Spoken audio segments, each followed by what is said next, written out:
Добар ден, драги ученици! Јас сум наставник Убавка Џинов и предавам во Основното училиште Киро Глигоров во Скопје.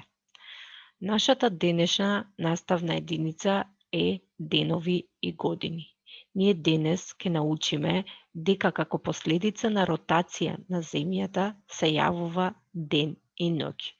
Ќе научиме да го препознаеме годишното движење како земјина револуција. Ќе умееме да опишеме патеката на Земјата околу Сонцето. Ќе умееме да ги објасниме последиците од земјината револуција и ќе умееме да ги толкуваме промените на годишните времиња. Но ќе откриеме и зошто е важно во една календарска година Земјата во нејзината орбита дека завртува еден круг околу Сонцето.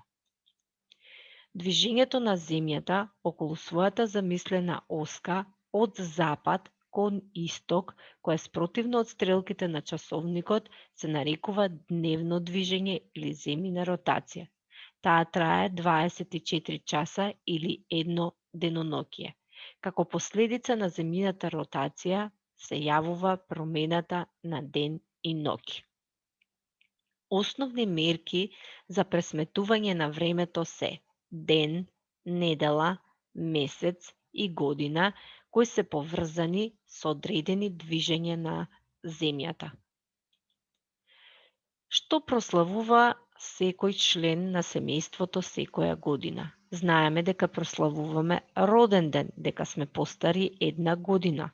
Што прави нашата планета во текот на една година? Па одговорот е додека Земјата се врти околу својата оска, значи, таа истовремено се врти околу Сонцето и тоа движење се нарекува земјина револуција или годишно движење.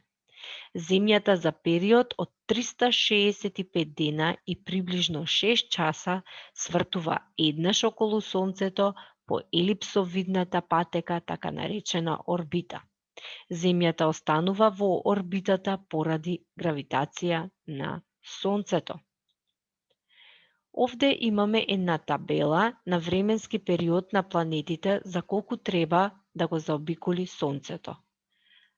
Ако знаеме дека Земјата го заобиколува за 365 дена и 6 часа, тогаш Венера и треба 88 дена, Марс 225 дена, Јупитер 687 дена, Сатурн 12 години, Уран 84 години и Нептун 165 години.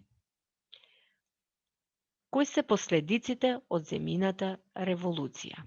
Во период од една година, Земјата ја менува местоположбата спрема Сонцето, затоа што сончевите зраци не еднакво ги осветлуваат и загреваат деловите на Земјата.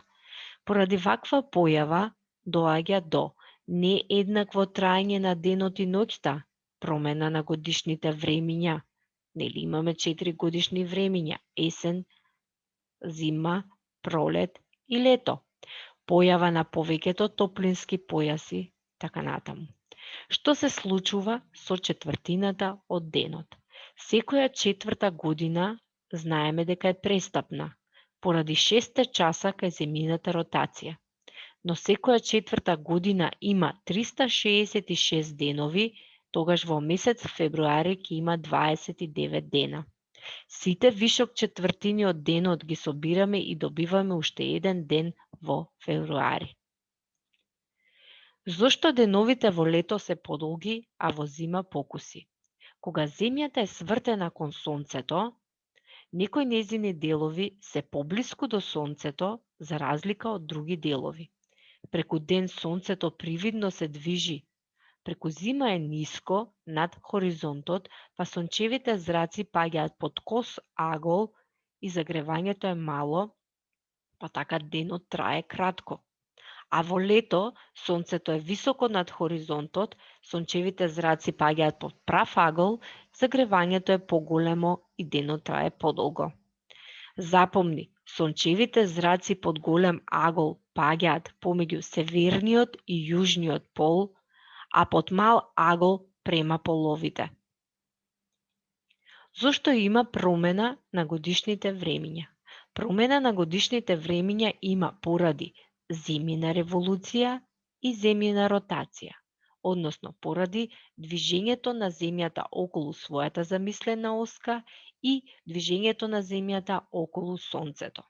Додека земјата кружи околу сонцето, не е подеднакво осветлена северната и јужната хемисфера.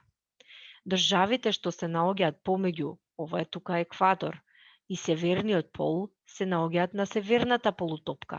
Оние држави кои што се наоѓаат помеѓу еквадорот и јужниот пол се наоѓаат на јужната полутопка.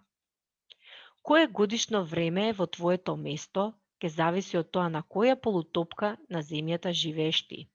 Кога на северната полутопка е лето, на јужната ќе биде зима. Бидејќи северната полутопка е наклонета кон сонцето во лето, деновите се долги, а ноќите се кратки. Околу екваторот нема раздвоени годишни времиња, туку деновите се со иста должина во текот на целата година. Утврдениот ред на денови во годината по недели и месеци се нарекува календар. Овде може да видиме слики кога е зима, кога е лето, кога е пролет, кога е есен, како е наклонета земјината полутопка спрема сонцето. Имаме еден линк кој може да си го изгледате за да истражите повеќе за годишните времиња. Ви благодарам на вниманието.